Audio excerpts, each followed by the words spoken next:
हस्तिनापुर नामक गांव में एक गरीब किसान रहता था जिसका नाम रामलाल था। वह बहुत ही मेहनती था।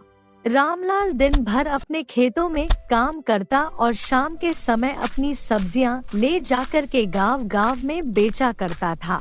रामलाल बड़ी मेहनत से अपनी सब्जियां उगाई थी, इसलिए उनकी कीमत थोड़ी ज्यादा थी। एक दिन वह अपनी सब्जियां अपने गांव में बेच रहा था। तभी वहां पे एक व्यक्ति आया और सब्जियों की महंगी कीमत सुनकर नाराज हो गया। अरे भाई रामलाल, तुम इतनी महंगी सब्जी बेच रहे हो, ऐसा कैसे चलेगा? इतनी कीमत पर कौन खरीदेगा? भैया समझिए, यह सब्जी मेरी मेहनत की कमाई है। रात दिन अपने खेतों में परिश्रम करके उगाई है। लेकिन इतनी ज्यादा कीमत में गरीब आदमी कैसे खरीदेगा? सही कह रहे हो भाई, लेकिन मेरे पास भी मजबूरी है। महंगाई बढ़ गई है, खेतों का किराया, खाद, बीज और ऊपर से मंडी तक पहुंचने का खर्चा। मैं भी तो अपने परिवार का पेट पाल रहा हूं। ठीक है रामलाल भाई, मेहनत की कदर होनी चाहिए, पर सोचो अगर सब मिलकर थोड़ा कीमत कम करें तो सबका भला होगा।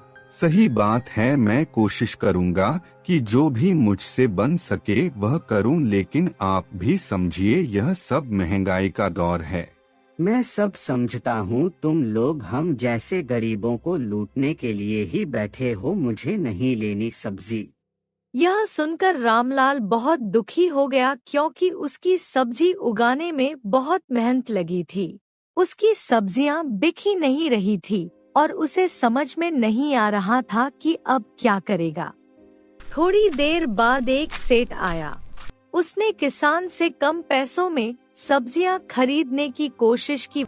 अरे रामलाल भाई, तुम अपनी मेहनत की सब्जी को सस्ते में बेच दो, वरना तुम्हारी तो वैसे भी कोई नहीं खरीदेगा। मैं तो बस तुम्हारी मदद कर रहा हूँ। देखो, सस्ती कीमत में बेचो तो जल्दी बिक जाएगी। सेठ जी, मेहनत का सही दाम होना चाहिए। यह सब्जियां ऐसे ही नहीं उगती, यह मेरी परिश्रम और समय का नतीजा है। अरे रामलाल भाई, सबकी यही कहानी है। तुम अपना भाव कम करो, वरना बाजार में और भी बहुत है बेचने वाले, मैं किसी और से खरीद लूंगा। सेठ जी, दूसरों की मेहनत की कदर करनी चाहिए। आप जैसे बड़े लोग तो और भी मदद कर सकते हैं। अरे रामलाल भाई, दुनिया ऐसे ही चलती है, फायदा देखना चाहिए, भाव ताव तो होते ही रहते हैं। सही कहा सेठ जी, लेकिन मुझे अपने मेहनत का मोल पता है। तुम्हारे जैसे लोगों से बात करना ही बेकार है। चलो, मैं किसी और से खरीद लूंगा।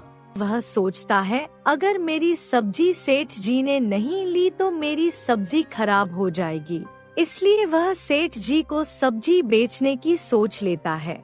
अरे सेठ जी, लाइए, आपको जो पैसे सही लगे आप वह दे दीजिए। उसी दिन किसान का बेटा अचानक बीमार पड़ गया। घबराया हुआ किसान अपने बेटे को डॉक्टर के पास ले गया। बच्चा टीबी बीमारी से ग्रसित हो गया है, हालत बहुत गंभीर है, दवाई देना पड़ेगा, जल्दी ठीक हो जाएगा। डॉक्टर जी, आप दवाई दीजिए, मैं भगवान से प्रार्थना करूंगी कि मेरा बच्चा जल्दी ठीक हो जाए। बिल्कुल, मैं दवाई दे दूंगा, लेकिन इसके लिए पैसे देने पड़ेंगे। इलाज तो करना जरूरी है, लेकिन दवाई भी महंगी आती है।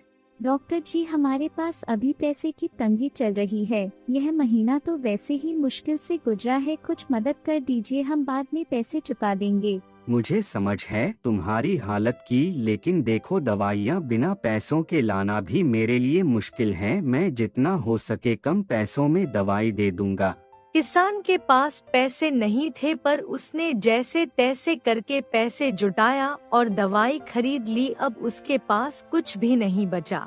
दवाई तो ले आए, लेकिन अब हमारे पास कुछ भी नहीं बचा। जो पैसे थे वह सब दवाई पर खर्च हो गए। घर में खाने को एक दाना भी नहीं है, बच्चे भूखे हैं, अब क्या करेंगे? सब कुछ चला गया दवाई में। मैंने सोचा था कि कुछ पैसे बच जाएंगे, पर अब पूरी तरह खाली हो गए हैं। तो अब क्या करेंगे? बच्चे भूख से तड़प रहे हैं, कुछ तो करना होगा। और कर भी क्या सकते हैं, दवाई जरूरी थी, अगर दवाई नहीं लाते तो बेटे की जान खतरे में पड़ जाती। हमें उधार लेना पड़ेगा, किसी से मदद मांगनी होगी वरना भूखे मर जाएंगे। अब हमारे पास कोई और रास्ता नहीं बचा, महाजन जी से उधार लेना ही पड़ेगा, लेकिन उसने पहले ही मुझे कर्ज में डुबा दिया है।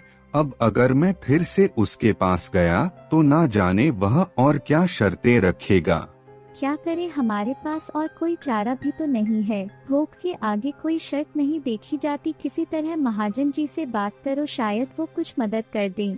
ठीक है, और कोई रास्ता नहीं बचा मेरे पास, मैं महाजन जी के पास जाऊंगा, देखता हूँ क्या होता है। अगले दिन वह महाजन जी के पास जाता है और कहता है, महाजन जी मेरे पास अब कुछ नहीं बचा, इलाज और दवाई में सब कुछ खर्च हो गया, आप मुझे थोड़े पैसे उधार दे दीजिए, मैं बहुत बड़ी मुसीबत में हूँ। अरे रामलाल, तुम फिर से पैसे मांगने आ गए, पिछली बार जो उधार दिया था वो चुका भी नहीं पाए हो और अब फिर से पैसे, यह तो ऐसे नहीं चलेगा। महाजन जी मेरी मजबूरी समझिए, बच्चा बीमार था, उसके इलाज में सब खत्म हो गया, मैं वादा करता हूँ अगली फसल के बाद सारा कर्ज चुका दूंगा, बस इस बार थोड़ी मदद कर दीजिए। फसल की बातें हर बार सुनता हूँ, सुनो मैं तुम्हें पैसे तो दे दूंगा लेकिन इस बार ब्याज भी ज्यादा लगेगा। महाजन जी मेरे पास और कोई रास्ता नहीं है, आपके बिना तो मैं परिवार का पेट भी नहीं भर पाऊंगा। ठीक है, यह लो पैसे, लेकिन याद रखना अगले महीने तक सारा कर्ज चुकाना है। धन्यवाद महाजन जी, मैं अपनी तरफ से पूरी कोशिश करके आपका सारा कर्ज चुका दूंगा। रामलाल बेहद परेशान था। एक दिन उसके घर एक साधु महाराज आए और भिक्षा मांगने लगे। बेटा कुछ भिक्षा दो। रामलाल बिना कुछ कहे भीतर गया। उसके पास पैसे तो नहीं थे, पर कुछ सब्जियां थी, उसने वही साधु महाराज को दी। महाराज मेरे पास देने के लिए कुछ और नहीं है, यह थोड़ी सी सब्जियां हैं, आप इन्हीं से संतुष्ट हो जाइए। बेटा तुम्हारी हालत देखकर लगता है कि तुम बहुत परेशान हो, तुम इतने चिंतित क्यों हो, क्या कोई बड़ी मुश्किल आ पड़ी है? महाराज मेरी परेशानियां इतनी हैं, बच्चे की बीमारी पर जो थोड़े बहुत पैसे थे वह सब खत्म हो गए, अब खाने को भी कुछ नहीं बचा। बेटा जीवन में परेशानी आती रहती हैं, तुमने इतनी मुसीबतों के बावजूद अपना इंसानियत नहीं छोड़ी, भिक्षा में जो कुछ भी था वह मुझे दिया। साधु महाराज ने अपने झोले से एक सुंदर सुनहरी चिड़िया निकाली जो चमक रही थी और किसान को दी। यह लो, यह जादुई चिड़िया है, जब तक यह तुम्हारे साथ रहेगी तुम्हारी जिंदगी में खुशहाली बनी रहेगी, लेकिन याद रखना इस चिड़िया का कभी गलत इस्तेमाल मत करना और दूसरों की मदद करना। साधु महाराज, यह चिड़िया जादुई है, क्या यह मेरी सारी मुश्किलें हल कर देगी? बेटा यह चिड़िया सिर्फ रास्ता दिखाएगी, मेहनत तुम्हें ही करनी होगी, लेकिन हाँ जब तक यह तुम्हारे साथ रहेगी तुम्हारी परेशानियां दूर होती जाएंगी। महाराज जी मैं आपका यह उपकार कभी नहीं भूलूंगा। जाओ बेटा, भगवान तुम्हारा भला करे। साधु महाराज यह बोलकर वहाँ से चले गए। रामलाल चिड़िया को अपने घर ले गया। अगले दिन डॉक्टर आते हैं। नमस्ते रामलाल भाई, मैं बिना बताए आ गया, तुम्हें परेशान करने का मेरा कोई इरादा नहीं था, पर मुझे एक जरूरी बात करनी है। अरे डॉक्टर जी आइए, अंदर आइए, लेकिन आज अचानक कैसे आना हुआ, सब ठीक तो है? देखो रामलाल भाई, पिछले हफ्ते मैंने तुम्हें दवाई दी थी और उसके लिए तुमसे काफी पैसे लिए थे, लेकिन सच्चाई यह है कि वह दवाई मुझे बहुत सस्ती पड़ी थी। मैंने गलती से तुमसे ज्यादा पैसे ले लिए, मुझे बहुत बुरा महसूस हो रहा है, इसलिए आज मैं वह अतिरिक्त पैसे वापस करने आया हूँ। डॉक्टर अपनी जेब से पैसे निकालकर रामलाल की ओर बढ़ाते हैं। डॉक्टर जी आपसे यह उम्मीद नहीं थी, आपने सच में यह सब महसूस किया। आज के जमाने में कौन अपनी गलती मानता है और पैसे वापस करने आता है। रामलाल, मैं भले ही डॉक्टर हूँ लेकिन सबसे पहले इंसान हूँ। मुझे एहसास हुआ कि तुम पर पहले से ही बहुत आर्थिक बोझ था, इसलिए मैं वह पैसे तुम्हें वापस करूँ। आपकी ईमानदारी के लिए मैं आपका आभारी हूँ डॉक्टर जी। सच कहूँ तो मुझे लगा था कि अब यह पैसे गए। रामलाल, मैं हमेशा यही मानता हूँ कि इंसानियत सबसे बड़ी चीज है, चाहे कोई डॉक्टर हो या कोई और। हमें ईमानदारी का रास्ता कभी नहीं छोड़ना चाहिए। आपने सही कहा डॉक्टर जी। आज के समय में ऐसे लोग कम मिलते हैं। आपसे यह सीख मिली कि गलती मान लेना और उसे सुधारना सबसे बड़ी बात है। डॉक्टर वहाँ से चले जाते हैं। रामलाल, कुछ दिनों से मैं देख रही हूँ कि हमारे साथ अचानक सब कुछ अच्छा होने लगा है। जिन लोगों से पैसे मिलने की उम्मीद नहीं थी वह भी आकर पैसे लौटा रहे हैं। अब तो खाने पीने की भी कोई कमी नहीं रही है। सब हो कैसे रहा है? सोनम, मैं जानता हूँ कि यह सब अचानक हो रहा है और तुम्हें अजीब लग रहा होगा, पर इसके पीछे एक खास वजह है। कौन सी वजह भाग्यवान? क्या तुम कुछ छुपा रही हो मुझसे? नहीं, मैं कुछ छुपा नहीं रहा हूँ। दरअसल कुछ दिनों पहले जब मैं बहुत परेशान था तभी हमारे घर एक साधु महाराज आए थे। उन्होंने मुझसे भिक्षा मांगी थी। साधु महाराज, फिर क्या हुआ? वह साधु महाराज मेरी हालत देखकर समझ गए थे कि मैं कितनी मुसीबत में हूँ। उन्होंने मुझसे मेरी परेशानी पूछी और जब मैंने उन्हें सब कुछ बता दिया तो उन्होंने मुझे एक जादुई चिड़िया दी। जादुई चिड़िया? तुम यह सब पहले क्यों नहीं बताया भाग्यवान? रामलाल चिड़िया की ओर इशारा करता है जो एक कोने में बैठी होती है। वह सुनहरी चिड़िया चमकदार दिख रही होती है। सोनम उसे देखकर चौंक जाती है। देखो, यही वह चिड़िया है जिसने हमारी तकदीर बदल दी। तभी से हमारी सारी परेशानियां धीरे धीरे खत्म होने लगी। तो यह सब इस चिड़िया की वजह से हो रहा है। पर सच कहूँ मैं बहुत खुश हूँ कि अब हमारे जीवन में सुख शांति वापस आ गई है। महाजन को किसी से पता चलता है कि रामलाल के पास एक जादुई चिड़िया है जो उसकी परेशानियों को दूर कर रही है। लालच में आकर महाजन तुरंत रामलाल के घर पहुंच जाता है। रामलाल दरवाजा खोलता है और सामने महाजन खड़े होते हैं। उनके चेहरे पर एक धूर्त मुस्कान होती है जो रामलाल को असहज कर देती है।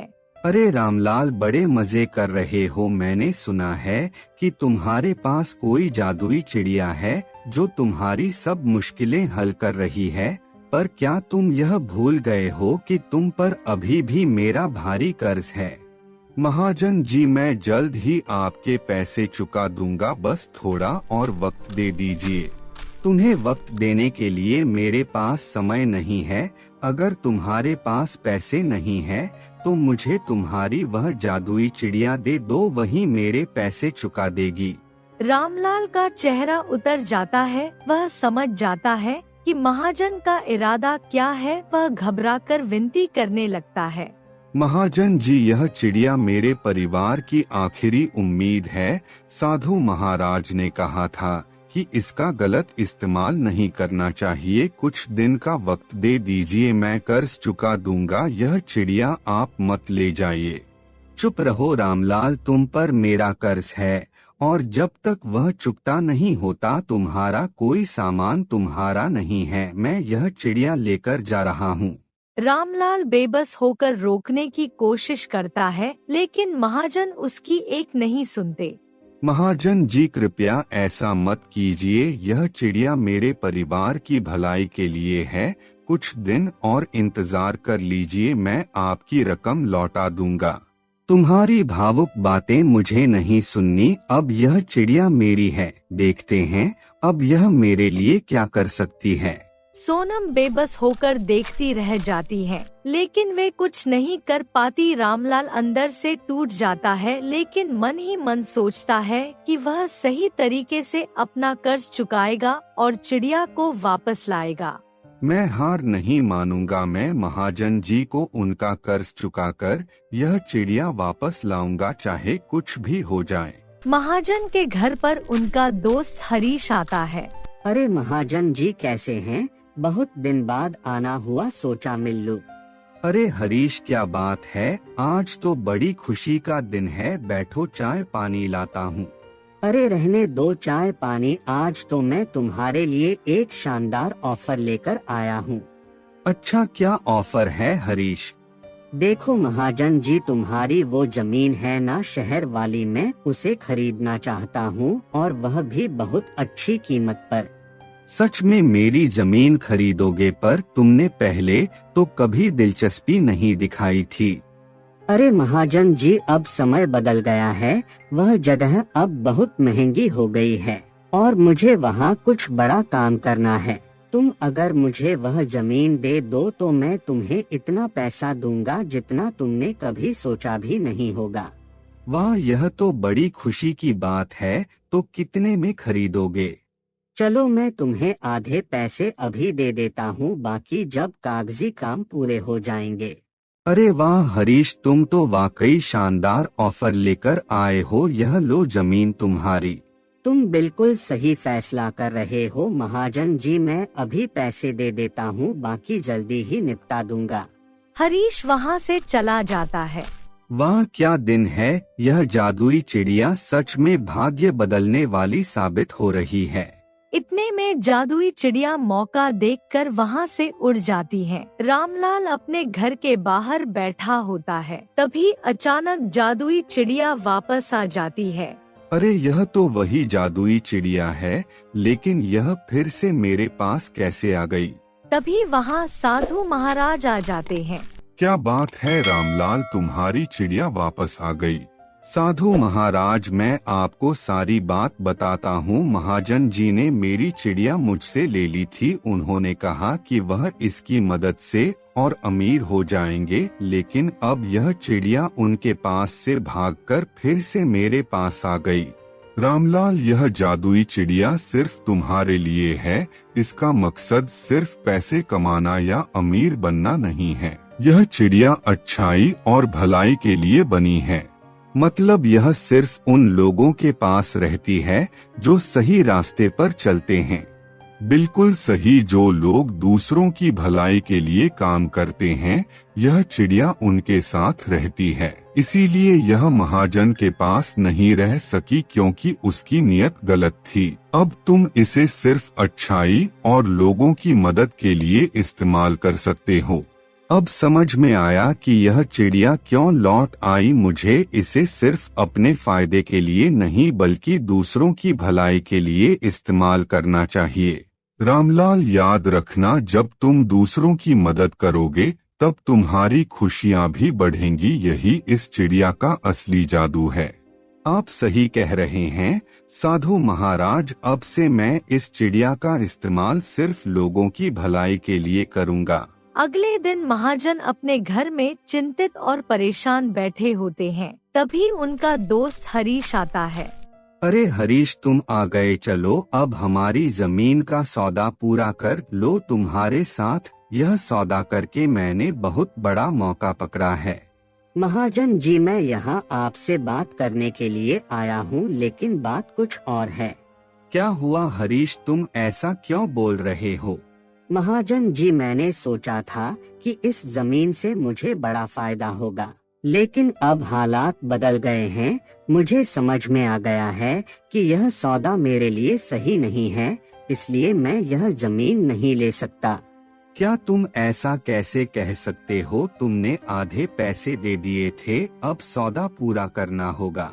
महाजन जी, मैंने जो आधे पैसे दिए थे वो मैं वापस ले रहा हूँ। अब मुझे इसमें कोई फायदा नहीं दिख रहा है। मैं इस जमीन में नहीं फंस सकता। हरीश, तुम समझते नहीं हो, अगर तुमने यह सौदा रद्द कर दिया तो मैं पूरी तरह बर्बाद हो जाऊंगा। मुझे माफ करें महाजन जी, लेकिन अब मैं अपना नुकसान और नहीं कर सकता। आप जो भी सोचे, लेकिन मैंने अपना फैसला कर लिया है। मैं अपने पैसे वापस लेने आया हूँ। हरीश आधे पैसे वापस लेकर चला जाता है। महाजन का चेहरा चिंता और निराशा से भर जाता है और कहता है, मैं पूरी तरह बर्बाद हो गया, जमीन भी चली गई, अब मेरे पास कुछ नहीं बचा, सब कुछ खत्म हो गया। काश मैंने लालच ना किया होता। रामलाल की चिड़िया मुझसे क्यों भाग गई, अब समझ में आ रहा है। लालच करना बुरी बला है, मैंने सिर्फ अपने फायदे के बारे में सोचा।